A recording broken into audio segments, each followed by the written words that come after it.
Today we're going to be talking about the topic of Sikh meditation, which is how to meditate, why, what the technique is, how you can focus, common obstacles to overcome, positions in terms of bodily positions, the word to or words to, and everything else related to meditation, the do's and don'ts around creating a lifestyle which is conducive to Simran and Sikh meditation, also known as Simran.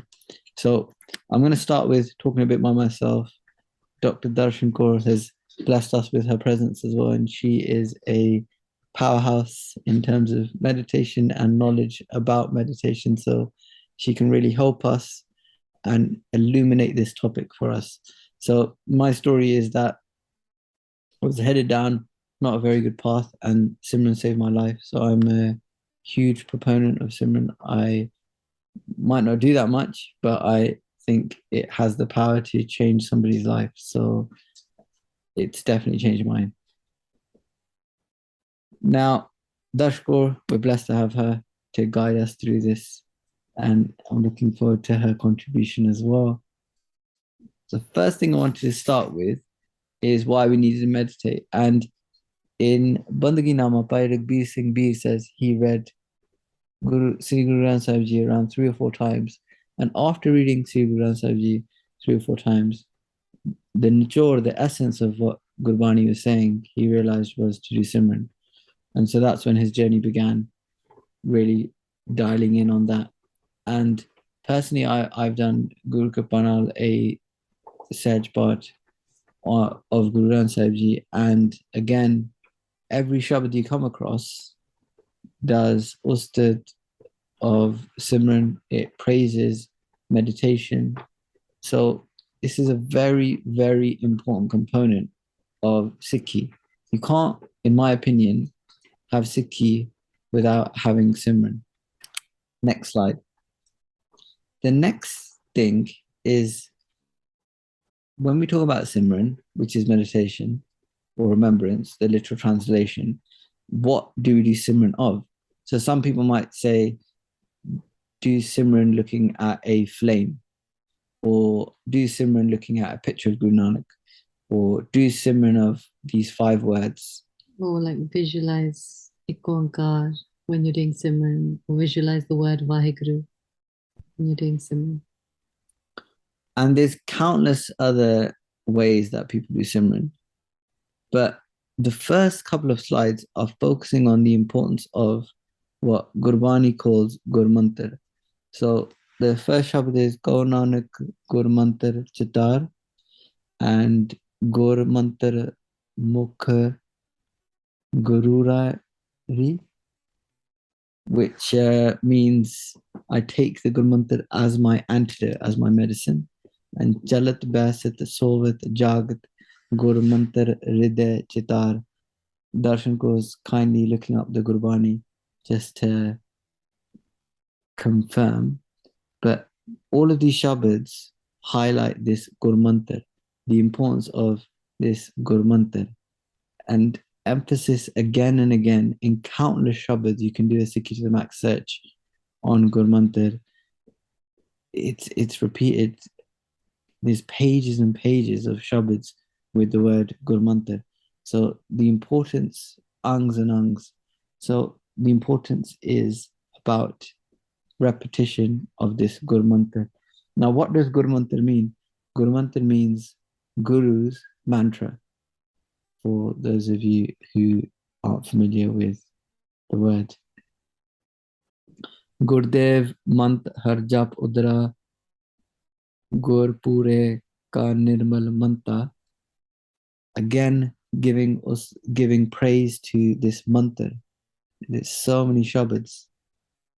Har marg sadhu dasya japiye gurmant. Gurdev mant har jap udra. So again and again, gurmantar, gurmantar, gurmantar, gurmantar, gurmantar hriday. So let's look at what the gurmantar is. Now, this is again an important topic because some people will say the gurmantar is there's lots of names for Vaheguru. So you could say Allah, Allah, you could say Ram, you could say Narayan, you could say, and all of those names have been used in Guru Granth Sahib Ji. And that's probably why some people say this. They say you could say Hari, you could say Ram, Ramaya. There's countless names, and Jap Sahib has countless names for Vaheguru. But what is the gurmantar? And I think it's important to differentiate between names of something and the gurmantar. So, for example, Darshan Kaur, her main name, her God-given name is Darshan Kaur, but she's also called Dash. She's also called Darshan. She's also called Dr. D. She's also called Mama. Mama. So she will respond to all of these names. But her name, given by Vaheguru, given by God, is Darshan Kaur. So Gurbani does use other names for Vaheguru. And Sri Guru Granth Sahib Ji is for humanity. Updes Chavarna Ko Sanja. That for the four corners, Gurbani Updes message is universal. So lots of Gursikhs that I know will, if they meet a Muslim gentleman, they won't say you should convert to Sikhism, you should do Waheguru Simran. They will say you should be parpak, you should be affirmed in your own faith and practice it to the best of your ability, and meditate on Allahu, meditate on the language, the methodology given in your religion. But the emphasis is on meditation upon God, and the language and religion dictate what word is used.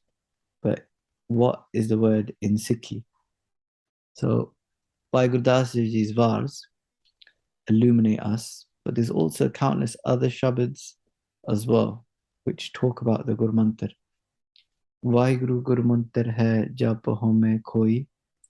There's Rataname Vaheguru ke mantar bin jape or koi jap. That again by Gurdas Ji. Satgur Purkh Dayal Hoye Vaheguru Sach Mantar Sunaya. And again, there's countless references for Gurmantar being Vaheguru. Vaheguru is the Gurmantar.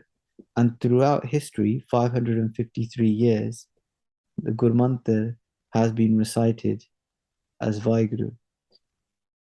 And we'll talk a bit more about that as we go along. There's more Rataname, there's more Shabads from Guru Gobind Singh Ji's Bani, from Sarabalo Granth. Can I add something that might be a bit contrary to what you're saying? No. That we can get kind of stuck in this idea. Obviously, this is all relevant and useful. Thank you for preparing this. But ultimately, we want to go beyond the gurmantar. So the gurmantar takes us to a point. Anna? So Vaheguru or Allahu, Ram, these are all things that we're reciting with our tongues in this dish, in this way. But ultimately we want to go, this gurmantar is going to take us inside, where we then connect to the Naam, which is beyond the language of this world, beyond words. Okay, we're going to get to that. This is just slide 10 of 100. Oh my gosh. Again, Ratname, there's several other historical references. There's more Gurbani by Guru Gobind Singh Ji, which states that Vaheguru is the Gurmantar. In case anyone wants to read it. And you can always leave a comment in the comment section below if you want a specific reference, so you can go and read it in its entirety. I was a big fan of Guru Nanak Dev Ji's Chamatkars and still am, written by Veer Singh. And at the end of each story, he says, chant Vaheguru, starting with 5 minutes a day. And I think it was beautiful because the amount of repetition there was of that message, when you end up reading the book, you're left with this feeling, this upliftment and this warm feeling. But the message you're left with is chant Vaheguru, starting with 5 minutes a day. Just thought I'd mention that. Okay, so now I think we're all in agreement that gurmantar is Vaheguru. Okay, there's lots But of even if mantras. you're not, it doesn't matter. There's lots of mantras that lots of people use, but the gurmantar And you can use them as you desire. is Vaheguru. The next thing, which is really important to topic, is how do you do Simran? How do you practice the gurmantar? So when you recite the gurmantar, that is also known as doing Simran or Simran. Now, again, people will say there's lots of ways of doing Simran, just the way they will say there's lots of gurmantars, there's lots of words that you can chant. But gurmantar is a tool, Simran meditation is the abhyas, is the practice. And everything requires a technique. So I was listening to Katha and they were talking about lifting, weightlifting, and I could resonate with this. And the example they gave was of deadlifters. So when I started deadlifting, I could deadlift 60 kg, which was my body weight at the time. And within a few weeks, or maybe months or years, I was able to deadlift 62 kg. No, I I'm feel joking. like the topic of this presentation is changing to something else. I was able to deadlift 120 kgs. And in the Katha, they were saying, when you look at a weightlifter, they're doing the same thing. Their body is essentially the same. It's still mass, haddi, it's still muscle, tissue, blood, but they are able to do something completely different, completely beyond their previous capacity. Now, why is that? That's because of technique. There's a technique to do everything. There's a technique to fix a car. There's a technique to weightlift. There's a technique to do a martial art. There's a technique to wash dishes. There's a way that you can do it quickly and efficiently. Everything has a technique. And in the same way, the Gurmantar, there are techniques. There's that Shabad in Gurbani, isn't there? That you when you see a bowl of milk, you can't see that there's butter within that bowl of milk. But if you have the correct technique, then you can create that butter. And so that just came to mind. And I thought that's quite a beautiful thing because, in the same way that, for example, when I started doing Simran, I really couldn't connect with it and I really struggled to get peace of mind from it. But it doesn't mean that peace of mind doesn't exist within the practice of meditation. It just means you've got to find the methodology, and the ingredients. And The right technique is really important. yeah, And that's why, in my opinion, and I haven't included Shabads on this in this presentation, but there will be countless Shabads in future presentations where we go into this in more depth. If you don't have the right technique, in Gurbani it says the world is doing Simran, everyone is doing Simran, but they get tired. there's a Shabad that says Ram kehn meh ped hai. Eto Brahm Vichar. I Tama think ek vichar. Tama Ek Vichar. So there's a method for doing the Simran as well. And when you have this method, when you have this technique and you practice it, just knowing the Gurmantar, some people will say you should keep the Gurmantar secret. But actually, even if someone does know the Gurmantar, it takes so much practice that just knowing the Gurmantar in itself won't necessarily lead to someone's emancipation. They will need to do abhyas, they will need to do practice. And the technique is helpful, is very important because lots of people are doing Simran. If you do if you use the right technique, you'll make more progress and you'll make progress faster. And a technique, I don't know if what the rest of your presentation is about, but technique doesn't just necessarily mean the methodology by which you chant the name. I wonder if it also encompasses other elements like love, and you like other elements that allow you to connect with the Simran. So not just the Jugti, but also the feeling with which you do it, and other aspects. So the technique to focus your mind, we'll focus in on this before we go in on the actual various techniques or juktiya or methods to do Vaheguru Simran. But first, regardless of any of that, if the mind isn't present, it's not going to have as much of an effect. The same way, if I'm having a conversation now and you're watching TV and this is muted, it's going to have zero effect because you have no idea what's being said. So in the same way, I can't expect Simran to work if my mind is not there when Simran is happening. And I think that is probably the biggest problem we have in myself and also in the community as a whole. There's lots of Simran happening, but the Simran's not happening, meaning that it's being done, but the mind isn't doing it. The body is doing it. And the mind is the thing that needs to be cleansed. And if we are chanting, but the mind isn't present, the Atma is doing the Simran, but actually it's the mind that needs to connect and realize its true self, that it's Jyot Sarup through doing the Simran. And the mind, speaking out of turn here because I'm sitting with a brilliant psychologist, but the mind is the problem. Like the mind is the one that causes the conflict. The mind is the one that people have problems with. The mind is the one that people have mental health issues with. The mind is it's not the body. It's not the body that needs to necessarily have a shower, do these things, and you're going to feel great.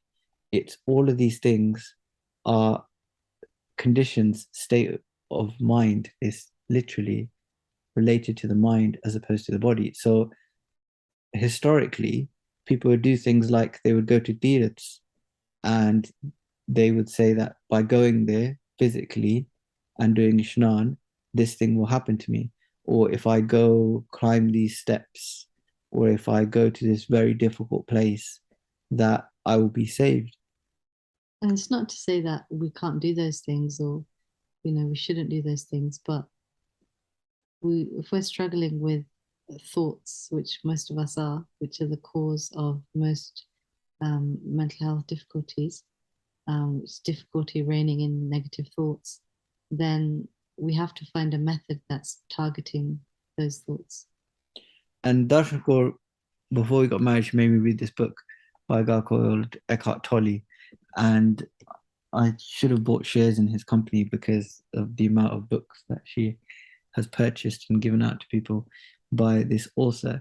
And I think he wrote a book called Wherever You Go, There You Are, or someone within the mindfulness space wrote this book. And I haven't actually read it, but the title makes a lot of sense. Like, regardless of where you go, you could go to Barbados, you could go to be in a millionaire's house, a huge mansion, you could be living it up, you could have a Tesla, but your mind is still going to be your mind. You still have to live in the same head. And if your head is good, then those things aren't going to matter as much.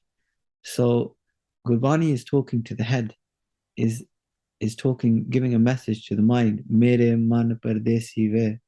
It's giving a message to the mind. It's not saying mere body, come do this, right? It's saying, oh, my mind, come home. So we're going to go into this stuff in more detail in future presentations. But if we just stick to the focus for now, which is how do we meditate? Why do we meditate? What do we meditate on? What are the techniques? What are the obstacles? How do we overcome them? What are frequently asked questions, FAQs, that type of stuff. So the technique, and this is probably the most important thing I've ever learned in my life, is Turn mein dhyan, dhyan mein janya. And that was taught to me by Seva Singh Dharmala, who explained that actually lots of people are doing Simran and it's good. However you do it, it's good. But it's really important to be mentally present.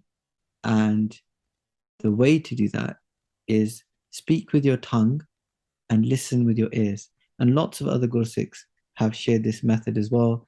It's in Sekanaya, the Shabad, and the explanation. Dodara Sangat talk about it in Babaji's Katha.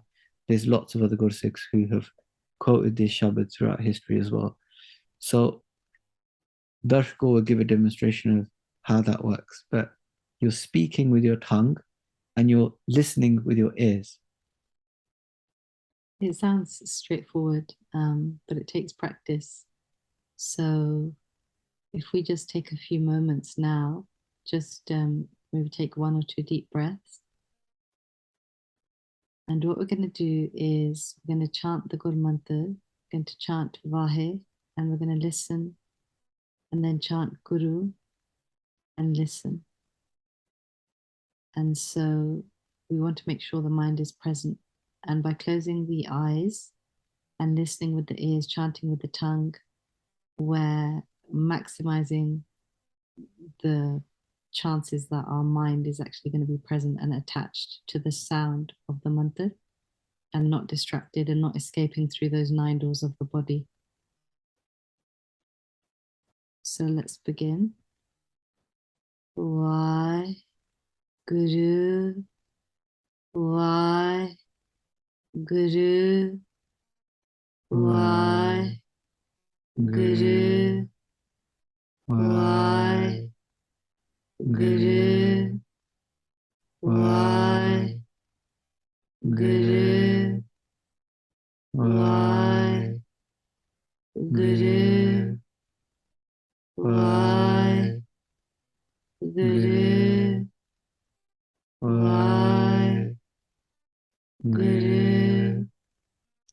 Waheguru,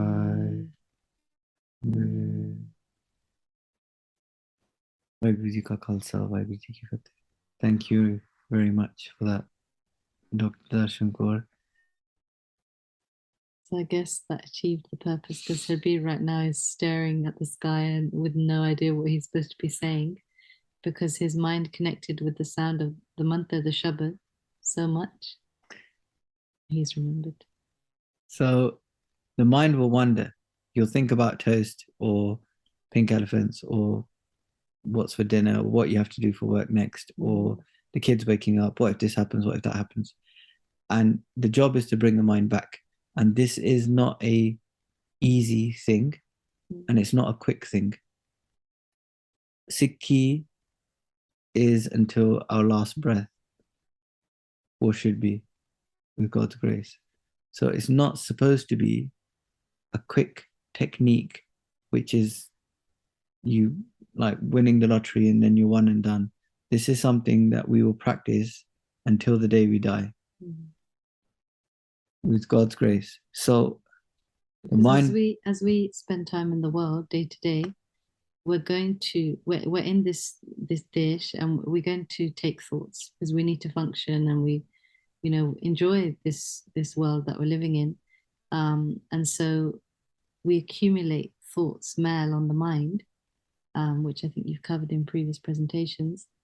So the Simran is just a tool that we use every day, all the time, eventually, to just gently just cleanse the mind every so often. When we find ourselves in situations, we're having lots of thoughts, we gently just jar the mind. yeah. So we're cleaning the mind of this dirt, of this mal. It's like this example of when you get a stain on your clothes, you don't wait till the end of the day to clean it. You kind of, you're out somewhere and you notice a stain, you quickly just will give it a rinse, give it a wash in the bathroom, and then that's it. So in the same way, we can do that with the mind, because what will happen is we'll accumulate too many stains. It's very difficult then to wash the mind. And what the result of that is things like depression, anxiety, stress. There's a heaviness, a mental burden that comes with just these constant layer upon layer of thoughts from not just this lifetime even. Thank you. Janam janam ko isko mal lagi, kala hua sya.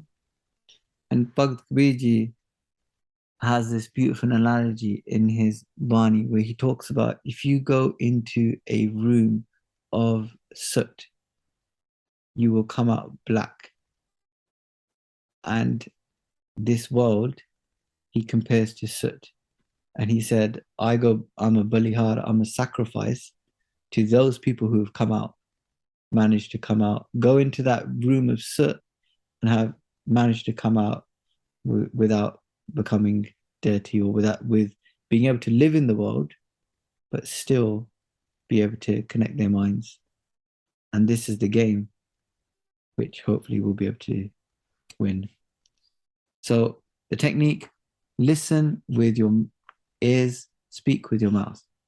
And on this point, a lot of other topics come up, like why do you do it like this? That's not pronouncing it properly. Why do you have to do it loud? Why can't you do it on the inside? Why can't you do Satnam Vaheguru? Why can't you do Vaheguru, Vaheguru, Vaheguru, Vaheguru? That's more. Vaheguru is then saying it so slowly. This is, was it Totarat? Then like you just like repeating something monotone. There's lots of things which we're going to discuss. I think until you've had, these are all things, all of the things you said were objections I had to Simran as well, to be quite honest. And but once you have an experience of it and the bliss that comes from it, then the questions start to just dissipate. Then they're just irrelevant because you're getting some peace of mind from something, and that's more valuable than anything else in this world. I mean, how hard is it to experience peace of mind, right? And one of the other most important things I've ever learned is that the instant your mind focuses is the instant you will experience peace. So if you can get your mind to focus for 10 seconds, you will, at the end of that 10 seconds, you will feel great. You'll feel lighter, you'll feel happy, you'll feel at peace. And it didn't take a long time, but to get that 10 seconds of peace is not easy. And you can build on that. But the technique in Gurbani and the technique that works, Darshan can vouch for it, I can vouch for it, many people can vouch for it, is by putting your attention in the sound of your voice. The same way I'm speaking and you're listening, and hopefully you're hearing what I'm saying and your mind is processing it. The same way the mind can get attached to the Shabad if you keep it attached to the Shabad and you train it to be attached to the Shabad, so that from many thoughts, automatic thoughts, you can go to one thought, which is conscious. Gurbani says, Antar gur aradhana jeva jap now. So I want to focus on the jeva jap now, because some people will say, why do you need to say it with your tongue? Why can't you do mindfulness and just listen to your breath? And we are going to go with many shabads from Gurbani where it says, chant with the tongue, chant with the tongue, chant with the tongue. It doesn't mean you can't, again, sorry, caveats to all of this from me, is that it doesn't mean that you won't get peace of mind as well from connecting to the breath, but it's just worth experimenting, because sometimes when I've done Simran for a while with the tongue, my mind's settled, then I can connect to the breath. Or sometimes if I go straight into the breath, which I try and do, like if I'm putting the baby to sleep and I don't want to make any noise and I'm trying to focus on the breath, my mind is all over the place. So Guru's given us this technique for a reason. But again, that doesn't mean that, just doing it with the breath or internally is wrong at all. This isn't about right or wrong. This is about experience and experimentation. And, this is a game of love, really, ultimately. Sarni sunana gurnao.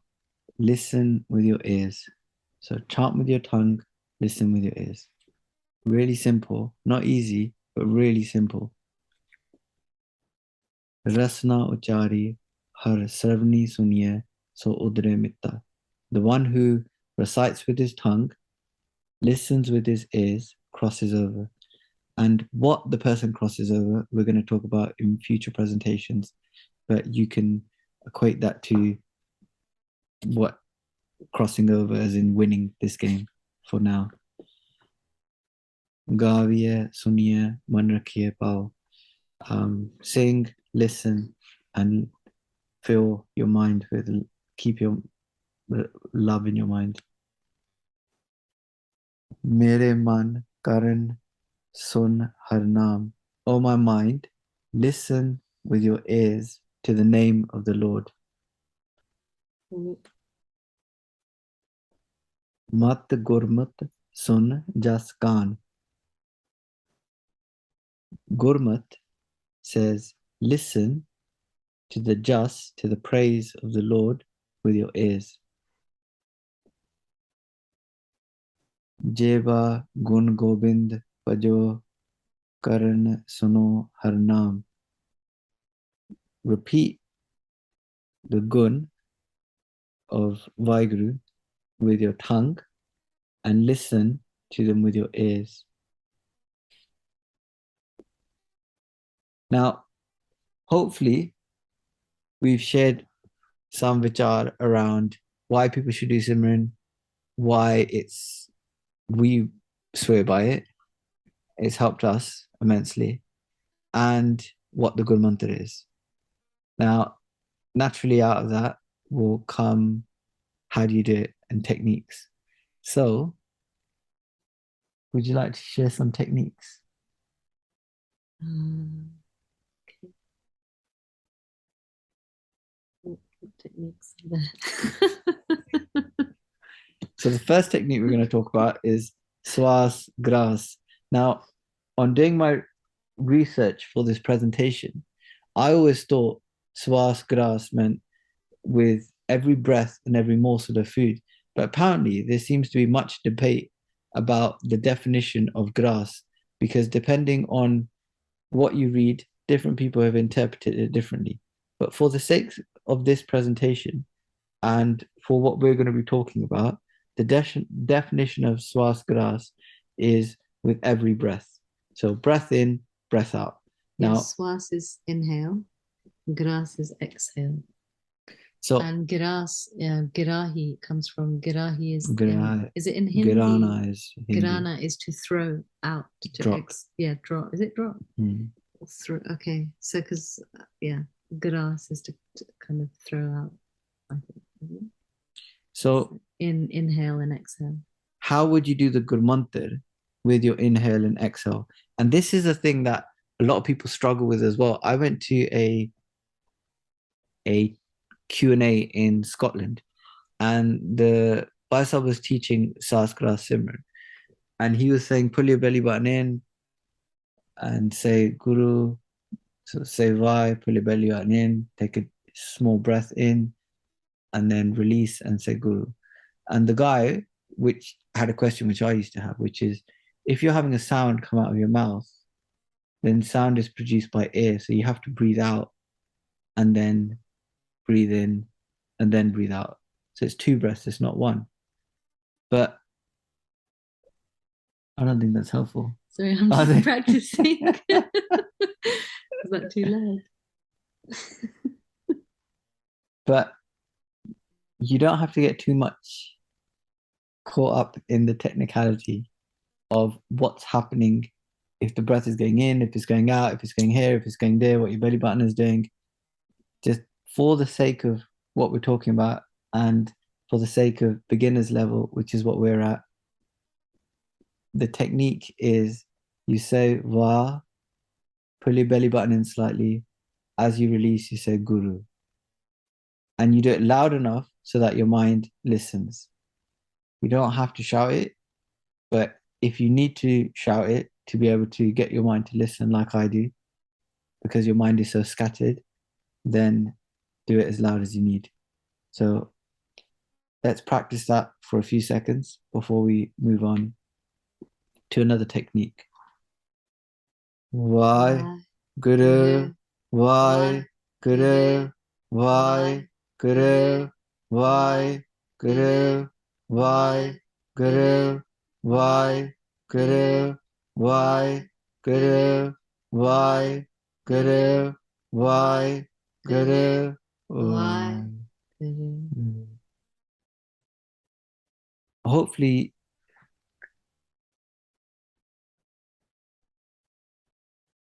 you found some benefit in that and you enjoyed that. And that ras, that benefit, that peace, that, what's the English word for ras? Bliss? Mm. That bliss that you start to get from that, that will grow. So you start off small, something that the mind is not going to resist. Same with running a marathon. You don't run 26 miles in one day. You start with running to the end of the road. As your mind starts to enjoy it more and more, starts to get a peace, starts to get a break from all of the stress and strain of this world, it will become more and more attracted to it. And you will become more and more, and I will become more and more attracted to doing Simran. So the main thing is say Va, listen to the sound of your voice, listen to what you're saying. Say Guru, listen to what you're saying, listen to the sound of your voice. And we don't want to keep repeating it, but when we were learning, the people who were teaching us, the Kathavachiks, the Pracharaks, the Gurmukhs, the Sangat, they would repeat it every single time we were going to do something. I repeat it internally every time I do something because I forget. Because sometimes I'll find myself doing Simran and I'll have done like 10 minutes and I've actually, my mind has not been present at all. I haven't actually been listening. I completely forgot to actually do the, it just became a ritual. So I have to mentally tell myself, okay, when you say Vahe, you listen. When you say Guru, you listen. And then just try that for a little bit and then stop and then remind again, listening, just checking in. Is the mind actually listening? Because initially it won't be listening and it will go off. And Darshiko's been doing meditation for over 10 years. I still forget that I'm supposed to be listening to the sound of my voice. With God's grace. So we're going to go into this topic in a bit more detail. We're going to share some of our personal experiences and insights. And we're probably going to leave it at that with this one technique. There are other techniques, but the technique, as Darshan Guru says, isn't the key thing. The key thing is to kill the thoughts, to kill the mind, so that it rests in its home. And this is a tool, this is a method that the Guru has taught us to get to that point. So we're going to take a deeper dive into this. Now, things that have really helped me, and Darshako can share the things that have really helped her, is I used to wake up and Amrullah a few times, and I would put my alarm on for 10 minutes, and I would just do 10 minutes loud. And in my head, I would tell myself that I'm not going to allow myself to have a vichar until that alarm goes off. Yeah. So I'm not going to take a thought. So what one of the Baisabs explained to me was that thoughts are always coming. If I need to get up or scratch my ear, that's a thought. But there's a difference between being bombarded and overwhelmed and this constant thought and monkey mind. And there's a difference between you deciding when you want to take a thought and when you don't. And also when you want to sit there without thoughts.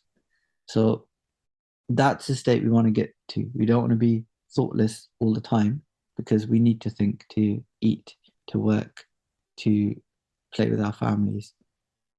But we want to use meditation to get that control back from the bunch and to take control of our life, where we spend our swas, where we spend our breath and our mind, and be able to progress on this spiritual journey. So the technique would be loud, and the technique would be for a short period of time. And if my mind was to wander within those few minutes, which it did, I would go louder and louder and louder until the mind was forced to listen.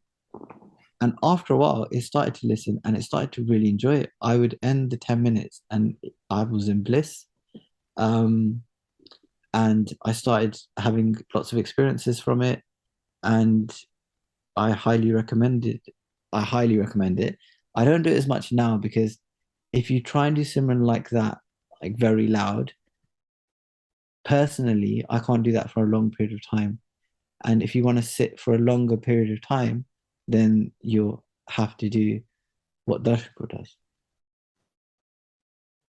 Um, so I think what I've found most helpful is actually preparing myself to do the Simran. So I need to be in a state of kind of um, desire, longing to change my life, to experience peace of mind, or to connect with or meet the divine, Waheguru, in order for me to actually sit down and do the Simran. So I usually try to listen to some katha that really helps me, usually quite a lot all day long, because my mind is it wavers quite a lot and I can easily come out of that state of desire. So the katha really helps. Kirtan, um, reading just one Shabad before I start the Simran, or just connecting with the intention, and then putting I sometimes put a timer on. So because what tends to happen is when I start doing Simran, I'm like, oh, I wonder how long it's been, or how long am I supposed to do this for, or like I'll have all these questions about, what like all these things come up. So what helps me is just putting a timer on, for like depending on how long I want to do. I try to do about 20 minutes, um, and then just keep going. So I just tell myself to just keep going until, and I know the time is going to go off, so I don't need to worry about the time. And then I just do the Simran at a kind of relatively kind of um, normal volume, like Vah Guru, Vah Guru. But there are times when I do need to do it louder when the mind doesn't settle. And that really does help. And then naturally, as the mind starts to settle, you go slower anyway, and the volume decreases as well. Um, And yeah, it some people say, why do you need to do it loud? God's not deaf. God's definitely not deaf, but our mind is deaf yeah, because it's listening to Kam, Krodh, Lobh, Moh, Hankar, the is listening thoughts. to the five Yeah, thieves, and it's so mela, it's so full of this dirt of thoughts yeah, and overwhelmed with them and bombarded with them. And that's why, just to move on now from that, when I used to struggle a bit with sleep, and that was during coronavirus period, watching too much of the news and Netflix. But now I try to do an hour before bed with Guru's grace, and sometimes it happens. But what I find is when I start to do that hour, I'm not tired. But doing an hour of meditation, it really puts you into a very, very relaxed state, which mm, is very much sleep like. And so the rest you get at that point is is in magnitudes of what you would get if you just lay there and thought about your day and your intentions for the next day and all of that kind of stuff. It's to go sleep in a state where in a meditative state is something that's really powerful and a mm, really another also very useful hack or method that we found really mm. beneficial for us. Yeah. Going to sleep doing Simran is incredibly powerful, and we know this in terms of what it does physiologically to our brain waves, and it's very powerful in um, it's not in conditioning, in change. So if you're trying to change something, you're trying to change your behavior, a habit. We know it's very difficult to change, but if you're able to slow down your brain waves as you do naturally in the Simran, then that allows you to change reprogram the subconscious mind. So there's a lot of science behind it as well. And you don't always have to do it loud. If you're in an environment where you can't do it loud, you can do it loud enough that your mind will listen. You can do some Gurbani Vichar.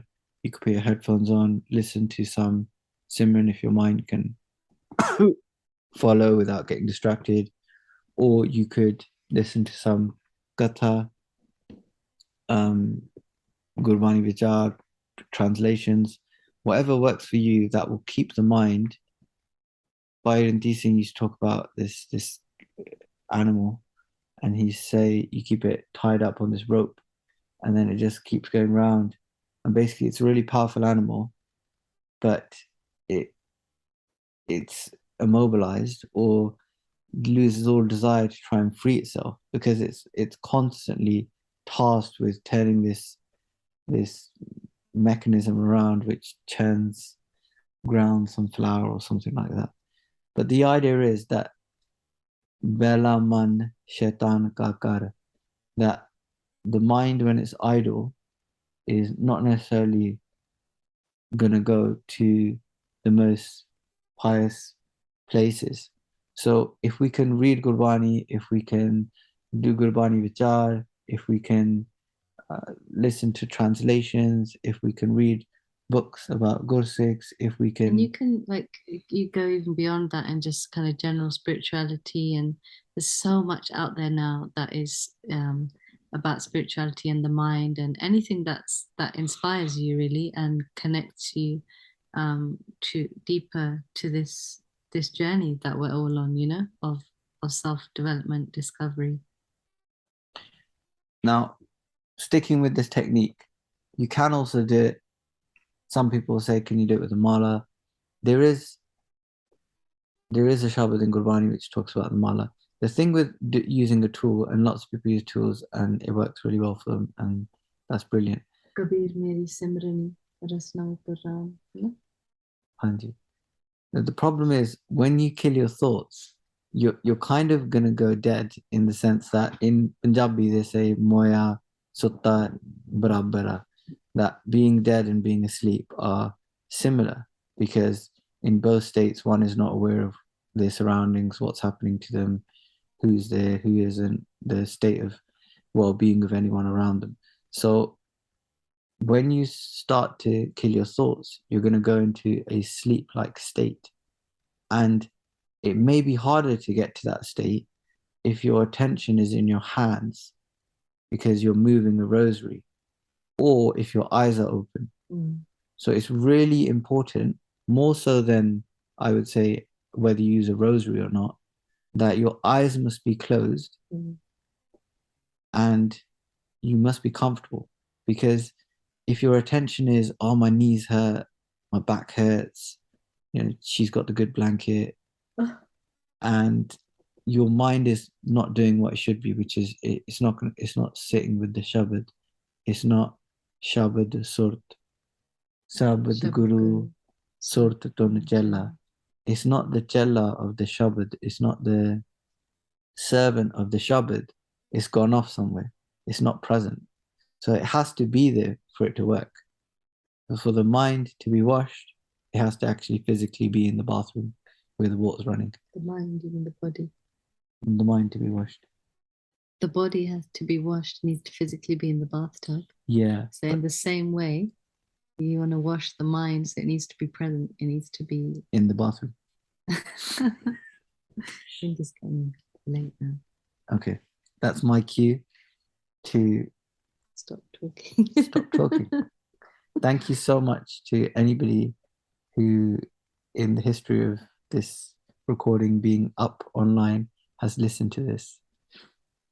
We really appreciate your time, your consideration, and please forgive any mistakes. We'd like to thank our teacher, Gurdwara Guru Gyan Anjan, and if there's any assist you can give us, देव सज्जन असीस जो होए साहिब से mail, बच्चे समझ के गलती माफ करियो। वाहिगुरु जी का खालसा, वाहिगुरु जी की फतेह।